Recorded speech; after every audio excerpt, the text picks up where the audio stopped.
दोस्तों नमस्कार, मेरा नाम है परवीन शर्मा और आप देख रहे हैं परवीन शर्मा एडवाइस चैनल। दोस्तों आज की जो ये वीडियो है, ये वीडियो हमारी पुलिस और पुलिस डिपार्टमेंट के जो बड़े अधिकारी होते हैं, चाहे वो जितने भी बड़े अधिकारी हों, उनके ऊपर है। अब तक मेरा मानना ये था कि जो छोटे कांस्टेबल हैं या हेड कांस्टेबल हैं या फिर जो दरोगा लेवल के इंस्पेक्टर लेवल के व्यक्ति हैं, सिर्फ और सिर्फ वही रिश्वत के चक्कर में ज़्यादा रहते हैं। जो बड़े अधिकारी हैं, जो बड़े एसएसपी रैंक के लोग हैं, वह इन चीज़ों पर उतना ध्यान नहीं देते। परंतु दोस्तों मेरी अभी बिल्कुल आंखें खुल गई और बहुत ज़्यादा मुझे इस बात का दुख लगा कि जो कानून जो सरकार ने, जिनको कानून के रखवाले जिनको बनाया है, कानून की रक्षा करने के लिए जिनको बनाया है, वो लोग आम आदमी को किस तरीके से परेशान करते हैं, ये मैंने अपनी आँखों से खुद देखा है।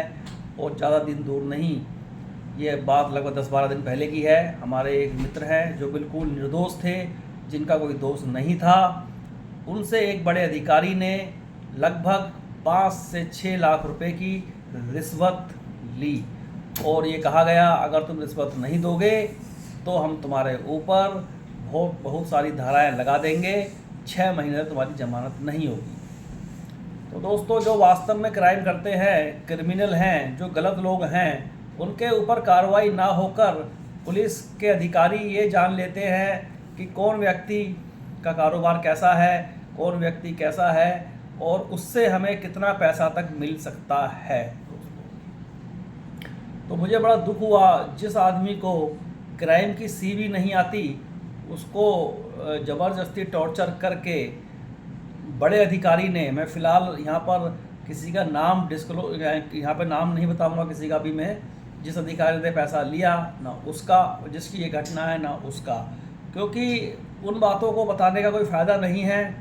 परंतु मैंने ये देखा कि अगर किसी आम आदमी से छोटी सी भी गलती हो जाए और पुलिस को ये बात मालूम है कि इंटेंशनली क्राइम नहीं है, परंतु वो उसको मुद्दा बनाकर पैसा ऐंठने का पूर्ण रूप से काम करती है। और दोस्तों इसमें शामिल हैं बड़े बड़े नेता और बड़े बड़े पुलिस के अधिकारी।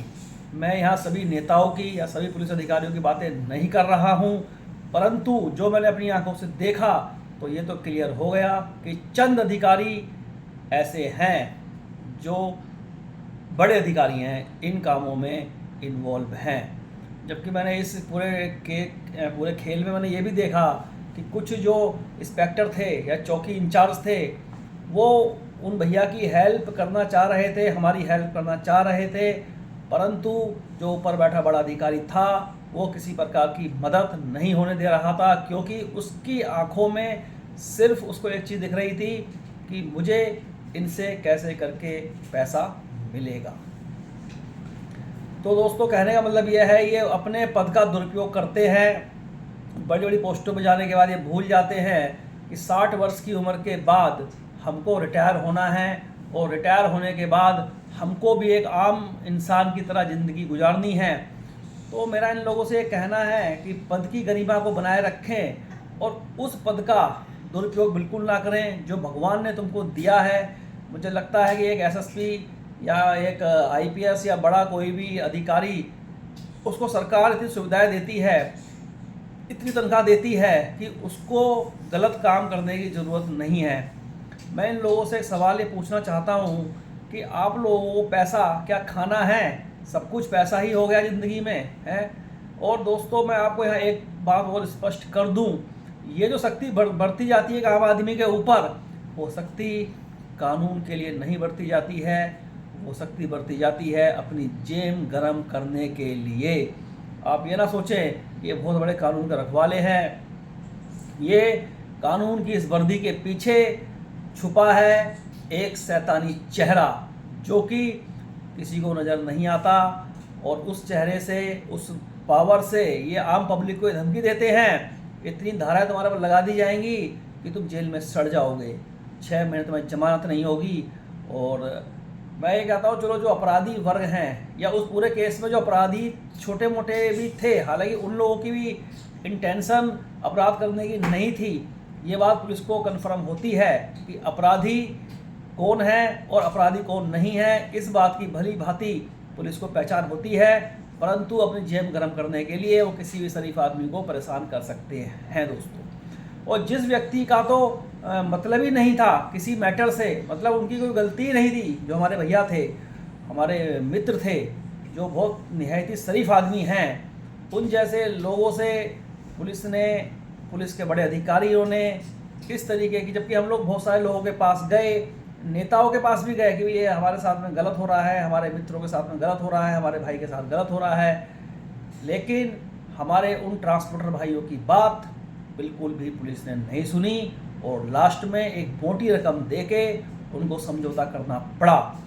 अब इस बात का आप क्या ध्यान निकालोगे कि जो पुलिस में भर्ती होता है, खासकर जो बहुत बड़ा एसएसपी लेवल का अधिकारी बन जाता है, वो भी मतलब यही चाहता है कि मेरी जेब में पैसा कैसे आएगा, कि थानों से मेरे पास महीने कैसे आएंगे, किस प्रकार से मुझे कोई व्यक्ति इस तरीके के केस में फंसा मिले जो कि केस होने के लायक मैटर ही ना हो, परंतु हम उसको मुद्दा बनाकर और उसको धमकियां देकर, उसको डरा धमकाकर और दोस्तों पैसा लूटें।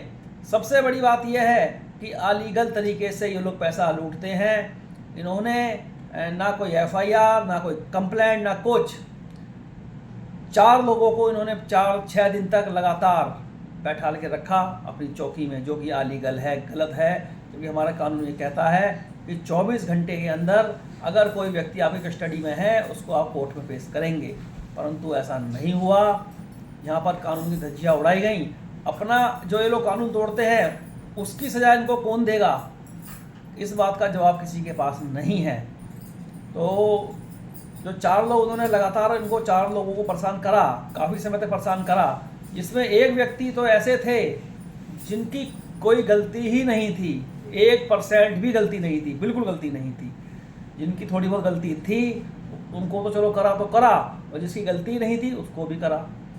तो सिर्फ मित्रों मेरा ये कहना है आप लोगों से कि कोई भी काम करें सोच समझ कर करें। जैसे कि हम ट्रांसपोर्ट का काम करते हैं, ट्रांसपोर्ट के काम में बहुत सारी जकड़ पकड़ वाले काम हैं, बहुत सारी दिक्कतें होती हैं, बहुत सारे छोटे मोटे मिस्टेक, गलतियां हमारे ड्राइवर से होती रहती हैं। तो सारे ड्राइवरों से भी मेरा कहना है, सब मोटर मालिकों से भी कहना है, रास्ते में चलती हुई गाड़ी को मैंने देखा है ड्राइवर रोकते हैं और उसके अंदर रास्ते में जो लोग खड़े होते हैं, कोई छोटा मोटा माल उनके पास रोड पर रखा है, उस माल को गाड़ी के अंदर रख लेते हैं, 100, 200, 500 रुपये उससे माल वाले से ले लेते हैं। तो कोई भी ड्राइवर इस प्रकार की गलती रास्ते में बिल्कुल ना करे, क्योंकि ऐसी गलती करने से जो माल आप रास्ते में डाल लेते हो गाड़ी के अंदर, उस माल के पेपर नहीं होते हैं और वो इनको एक लीगल तरीका मिल सकता है आपसे लूट मार करने का। पता इनको भी है कि ड्राइवर ने 100-500 रुपये कमाने के लिए रास्ते में से माल डाल लिया है, लेकिन वो मौका भी इनको ना दें, गाड़ी में रास्ते से कोई माल ना डालें विदाउट पेपर। वो अलीगल है, क्योंकि उसका ई-वे बिल पे आपका नंबर नहीं होगा, उस माल का कुछ नहीं होगा और ये लोग आपकी गाड़ी पकड़ लेंगे और परेशान आपको करेंगे। क्योंकि ये छोटे छोटे बहाने ढूंढते हैं कैसे करके हम किसी भी मोटर मालिक को या किसी ट्रांसपोर्टर्स को परेशान करें। तो मैं ये नहीं कह रहा हूँ कि जो गलत ट्रांसपोर्टर है या गलत वर्क काम कर रहा है उसके साथ आप सख्ती ना बरतें, परंतु जो व्यक्ति सही है अपनी जगह पर, जिसका कोई रोल नहीं है, जिसकी कोई गलती नहीं है, उस व्यक्ति को फालतू में परेशान ना करा जाए। जैसे कि मैंने बताया आपको 8-10 दिन पहले की बात है, ज़्यादा से ज़्यादा 8-10 दिन भी हुए नहीं है इस बात को, अभी 5-4 दिन ही हो रहे हैं। तो उनको जो हमारे भैया थे, हमारे मित्र थे, उनको बहुत परेशान करा गया, क्योंकि मैंने सारी चीज़ें अपनी आंखों से देखी।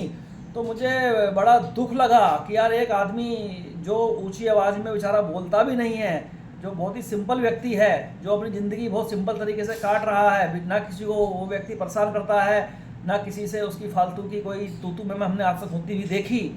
ऐसे व्यक्ति के लिए इस तरीके से परेशान जब करा गया तो दोस्तों मेरी आंखें भर आईं और मुझे बहुत दुख लगा और मैं रात भर सो नहीं सका उस टेंशन में कि यार ये जो हो रहा है वो अच्छा नहीं हो रहा है। मतलब एक मानवता के आधार पे मैंने बात सोची तो मुझे लगा कि ये बहुत बुरा हो रहा है, परंतु दोस्तों मैं मजबूर था, मैं ज़्यादा कुछ कर नहीं सका।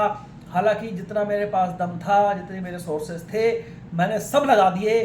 जो भी मैं कर सकता उनके लिए मैंने करने का प्रयास करा, परंतु वो रिश्वत, वो मोटा पैसा उनको देना पड़ा, तभी जा कर के उनको उस कलेश से उनकी जान छूटी। क्योंकि इज्जतदार आदमी जो होता है वो सोचता है कि अगर हमारे को पुलिस ने उंगली भी दिखा दी, हमारे हाथ में हथकड़ी लग गई, तो हमारे लिए बहुत बेइज्जती की बात है।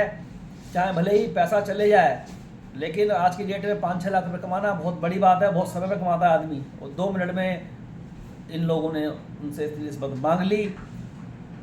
और दोस्तों, कोई नेता काम में नहीं आया। मैंने बड़े बड़े बीजेपी के नेताओं को भी फ़ोन करा, उनसे बात करने के प्रयास करे। हालांकि 1-2 कांग्रेस के नेताओं ने कुछ सोर्स से पार्स लगाई, उन्होंने कोशिश करी, परंतु उनकी सरकार ना होने के कारण उनकी चल नहीं पाई सरकार के सामने, इसलिए वो ज़्यादा कुछ नहीं कर सके। परंतु दोस्तों, मैंने देख लिया कि पुलिस हो चाहे जो भी हो, लूट मार करने के लिए सब चौकियाँ थाने खुले हैं। इनको जो है पुलिस चौकी से हटा के इनके आगे लिख देना चाहिए लूट मार चौकी, क्योंकि ये लोग सिर्फ अपने फ़ायदे के लिए बैठे हैं, अपनी कमाइयाँ करने के लिए बैठे हैं। इनको मतलब नहीं है जनता से, कोई बाहर में जाए, कोई मरता है मरे। वास्तव में जो क्रिमिनल है, जो लीगल क्रिमिनल है, जो गलत काम कर रहा है, वो दड़ेआम घूम रहा है, उसके ऊपर किसी प्रकार की कार्रवाई नहीं हो रही है। कार्रवाई हो रही है तो सिर्फ और सिर्फ शरीफ आदमी के ऊपर।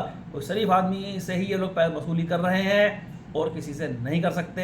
क्योंकि उनके तो जो बदमाश वास्तव में हैं, जो गुंडे हैं, उनके तो सीधे सीधे लगाव ऊपर लेवल पर है, उनके ऊपर तो उंगली भी नहीं उठा सकते।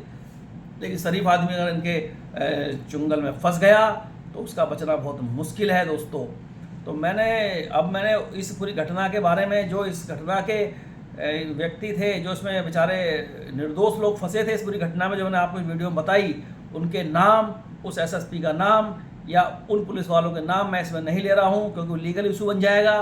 इसलिए मैं सिर्फ इतना कह रहा हूं आप लोगों से, जो शरीफ लोगों से भी कह रहा हूं, जिनका क्राइम की दुनिया से कोई मतलब नहीं है, कि भैया एक एक कदम फूंक फाक के रखना, क्योंकि मिनट से पहले आप फंस सकते हैं, बिना गलती पे आप फंस सकते हैं। और खासकर सभी ट्रांसपोर्टर से मैं कह रहा हूँ, सब गाड़ी वालों को मैं ये भी कह रहा हूँ कि बहुत सोच समझ के गाड़ियाँ चलाएं, बहुत सोच समझ के अपना काम करें, अपना व्यापार करें।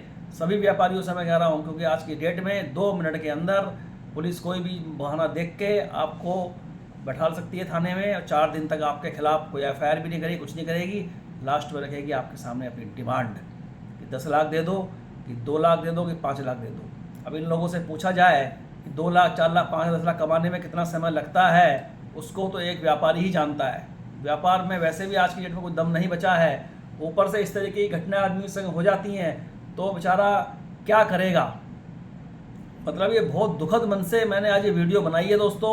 बहुत मुझे दुख है उन लोगों का जिनका ये अनसेंसी नुकसान हुआ है, और हम इसमें कोई खास भूमिका नहीं निभा पाए, हम कुछ नहीं कर सके उन लोगों, दबंग लोगों के सामने। और लास्ट में हमको उनको भाई साहब को वो पैसा भरना पड़ा, जो कि बिल्कुल नाजायज़ गया है। ऐसे पैसे जो खाएगा उसको हजम नहीं होंगे, और वो कहीं ना कहीं निकलेंगे ज़िंदगी में। भगवान के पास जाकर हर आदमी को जवाब देना है, चाहे वो डीजीपी हो, डीआईजी हो, आईजी हो, एसपी हो, या कोई कांस्टेबल या कोई दरोगा हो, या अन्य कोई भी सरकारी विभाग का अधिकारी हो। तो मेरा ये कहना है, ऐसे काम ना करें, जो कि कल को वो बददुआएं आपके बच्चों को लगे या किसी अदर पे लगे, तो वो अच्छा किसी का मन दुखा के गलत तरीके से इतनी मोटी रकम का प्रस्ताव रखते ना सामने वाले के सामने, अच्छी बात नहीं है। तो दोस्तों, कहने को तो मैं बहुत कुछ बता सकता हूँ इस वीडियो में, परंतु मैंने सिर्फ आपको आज इशारा दिया है, समझाने की कोशिश करी है कि शरीफ आदमी भी, जिनकी कोई गलती नहीं होती है, वो व्यक्ति भी एक चैन के साथ जुड़ के फंस जाते हैं बिना गलती पर, और बाद में होते हैं परेशान उनके मित्र, उनके परिवार वाले, और वो उनको होती है बहुत दुखद, और उनको आता है रोना। क्योंकि जब आदमी बिना गलती फंसता है तो उनके जो इष्ट मित्र होते हैं, जिनके संबंध वास्तव में उनसे दिल के होते हैं, अच्छे होते हैं, वो लोग परेशान तो होते ही हैं, दिल से दुखी होते हैं, रोते हैं वो, और उनके परिवार वालों को भी 4-5 दिन बड़ी परेशानी में काटने पड़ते हैं दोस्तों। क्योंकि ये चीज़ें बहुत ज़्यादा गलत हैं, और जो ये पुलिस का, खासकर पुलिस का जो रवैया है ना, वो एक आम आदमी के साथ बिल्कुल भी अच्छा नहीं है। आम आदमी सिर्फ उनको एक अपना एटीएम नज़र आता है कि ये आ गया सामने एटीएम चलता फिरता नकद कैश देने वाला।